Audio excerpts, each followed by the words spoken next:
दह्याला ती अशी अशी अशी अशी अशी त्याला दह्याला घुसळायची आणि त्यातून असं लोणी वर काढायची, सार त्यातलं असं दुधाचं असं फार मोठं त्यातलं मूळ असं द्रव्य, त्याची शक्ती आहे खूप मोठी साठवलेली, जे अतिशय जगातील सर्वात श्रेष्ठ खाद्यपदार्थापैकी एक असले तर लोणी आहे. त्यावर लहान मुलं छोट छोट चाटण देऊन सुदृढ बनवतात, सगळ्यात मोठं टॉनिक आहे. असं त्या मंथन केलं असं तसं, आणि ते मंथन करून जे सार आहे ना, ते सार म्हणजे हरिपाठ आहे या वेदांचा, या भगवद्गीतेचा.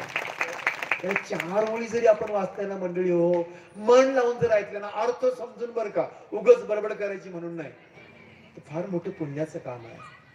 तो स्वतः वैकुंठ आहे, तो स्वतः पांडुरंग आहे. हरिपाठ म्हणजे त्याच्या पलीकडे जाऊन ज्ञानाचा प्रकाश, सहस्र रश्मी आपल्या मनामध्ये पडतात, त्या चमकतात जर हरिपाठ नीट समजून घेतला तर. आणि तो हरिपाठावरचा अभंग कोणत्या कार्यक्रमाला? मारुतरायच्या जन्मोत्सव. मारुतराय कोण आहेत? सगळ्यात मोठे आदर्श दास आहेत ते, सगळ्यात मोठे, सगळ्या जगाला उदाहरण देण्यासारखे सेवक आहेत प्रभू श्रीरामाचे. सेवा भाव, समर्पण भाव मारुती रायाकडून शिकायचा. आणि तो का शिकायचा आहे? की ज्या ठिकाणी ज्या मनामध्ये दास्यत्वाचं रोपण होतं आपल्या सगळ्यामध्ये, आपण सेवा भावात ज्यावेळेस स्वतः राहतो, समर्पण भावात ज्यावेळेस राहतो, त्यावेळेस अभिमान आणि अहंकार आपल्याला शिवत नाही. ज्यावेळेस अभिमान आणि अहंकार आपल्याला शिवत नाही मंडळी हो, तेव्हा खरी सुखाची सुरुवात होते. आपण का दुःखी आहोत? आपण का वेदनेत आहोत? आपण का तळमळत आहोत? आपल्या सगळ्यांच्या ठाई कसला कसला अहंकार खचून भरलेला आहे. हरिपाठ का तयार केला? दास्यत्व तयार व्हावं म्हणून. भगवद्गीता काय सांगायची? तिने दास्यत्व येतं आपल्यामध्ये.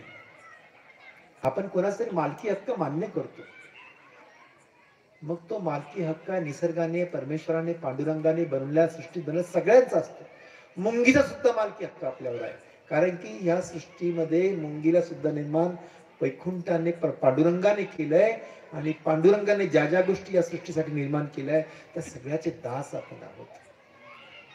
परोपकारार्थ वहंती नद्या, परोपकारार्थ फलंती वृक्षाः, परोपकारार्थ दुभंती गवाः, परोपकारार्थ इदं शरीरम.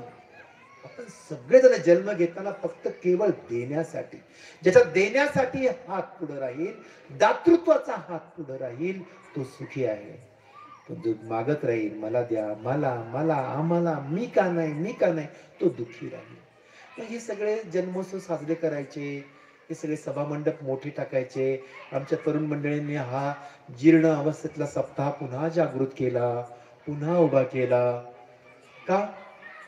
कशासाठी हे खटाटोप? की इथं काही 4 शब्द संतांनी यावे, नारदाच्या गादीवर येऊन आपल्याला काहीतरी बोलावं आणि आपण ते ऐकावे, त्यासाठी हा सगळा खटाटोप.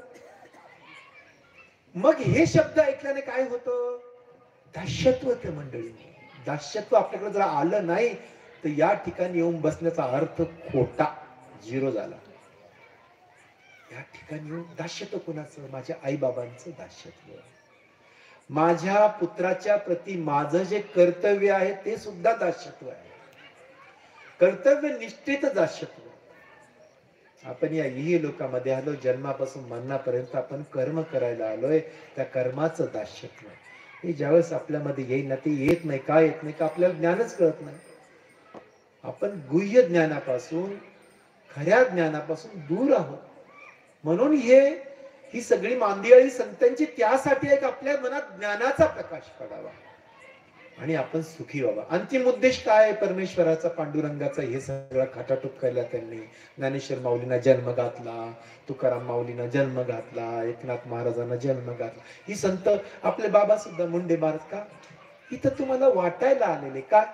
की तुमच्यामध्ये दास्यत्वाची भावना तयार व्हावी. दास्यत्व आलं का प्रेम, आपुलकी, माया, जिव्हाळा, ही त्याची भावंडाची जमा होतात त्याच्या भोवती. ज्या ठिकाणी अशी भावंड, असा प्रपंच आहे, त्या ठिकाणी सुखाला कमीच नाही मंडळी हो. त्या ठिकाणी रागच नाही, त्या खाली भांडच नाही. हा सगळे भांडण अहम भावाभोवती आहे, अभिमानाभोवती, मीपणाभोवती. मी माझा शब्द आला की मग भांडणं सुरू झाली, मग वाद सुरू झाला. मीपणाचा त्याग, माझेपणाचा त्याग